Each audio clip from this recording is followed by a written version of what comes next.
નમસ્કાર. જો કોઈ વ્યક્તિ પર એફઆઈઆર દાખલ થાય તો શું કરવું? આ એક એવી સ્થિતિ છે જે કોઈને પણ ગભરાવી શકે છે. તો આજે આપણે એ જ સમજીશું કે આવી ગંભીર પરિસ્થિતિમાં કયા વ્યૂહાત્મક પગલાં લેવા જોઈએ. કારણ કે અહીં સાચી માહિતી જ સૌથી મોટી તાકાત છે. જુઓ, આ વાતની ગંભીરતા સમજવી ખૂબ જ જરૂરી છે. કાનૂની પ્રક્રિયા છે ને એ ખૂબ જટિલ હોય છે અને શરૂઆતમાં થયેલી એક નાનકડી ભૂલ પણ આખા કેસને નબળો પાડી શકે છે. એટલે દરેક પગલું ખૂબ જ સમજી વિચારીને ભરવું પડે. તો ચાલો આમાં થોડું ઊંડા ઉતરીએ. કોઈ પણ પગલાં લેતા પહેલાં એ સમજવું બહુ જ જરૂરી છે કે આ એફઆઈઆર આખરે છે શું. મોટાભાગના લોકો તો એના નામથી જ ગભરાઈ જાય છે, પણ એકવાર એ સ્પષ્ટ થઈ જાય ને તો ડર આપોઆપ ઓછો થઈ જાય છે. એફઆઈઆર એટલે કે ફર્સ્ટ ઇન્ફોર્મેશન રિપોર્ટ.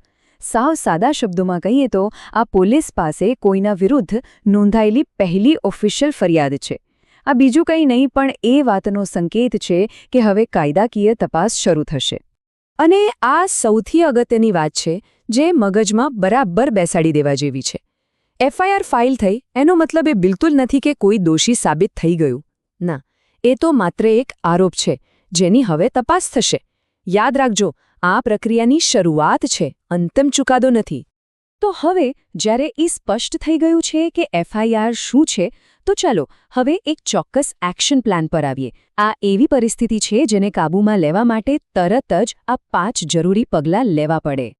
જુઓ, આ 5 પગલાં છે ને એ કોઈપણ બચાવ વ્યૂહરચનાનો પાયો છે. સૌથી પહેલાં તો શાંત રહેવું, પછી એફઆઈઆરની કોપી મેળવવી, તરત જ વકીલનો સંપર્ક કરવો અને જો જરૂર લાગે તો આગોતરા જામીન માટે અરજી કરવી. અને હા, પોતાના બચાવ માટે પુરાવા ભેગા કરવા. ચાલો આ દરેકને જરા વિગતે સમજીએ. સૌથી પહેલું અને કદાચ સૌથી મહત્વનું પગલું છે શાંત રહેવું. કેમ? કારણ કે ગભરાટમાં લીધેલા નિર્ણયો છે ને એ લગભગ હંમેશા ખોટા જ પડે છે.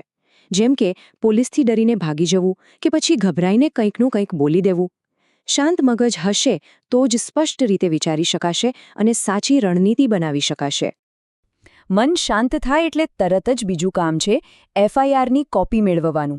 હવે વિચારો, જ્યાં સુધી એ જ ના ખબર હોય કે આરોપ શું લાગ્યો છે ત્યાં સુધી બચાવની તૈયારી કેવી રીતે કરાય?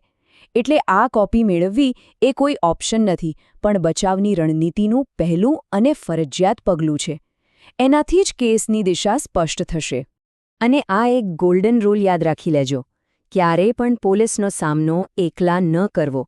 તરત જ એક સારા અનુભવી ક્રિમિનલ લોયરનો સંપર્ક કરવો ખૂબ જ જરૂરી છે.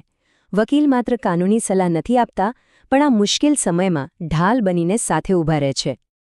સારું, તો કયા પગલાં લેવા એ તો સમજાયું, પણ એનાથી પણ વધુ મહત્વનું એ છે કે કઈ ભૂલો બિલકુલ નથી કરવાની. એટલે હવે આપણે એવા 3 મુખ્ય નિયમોની વાત કરીશું જેનું પાલન ન કરવાથી આખો કેસ હાથમાંથી જઈ શકે છે. આને બરાબર ધ્યાનથી સમજજો.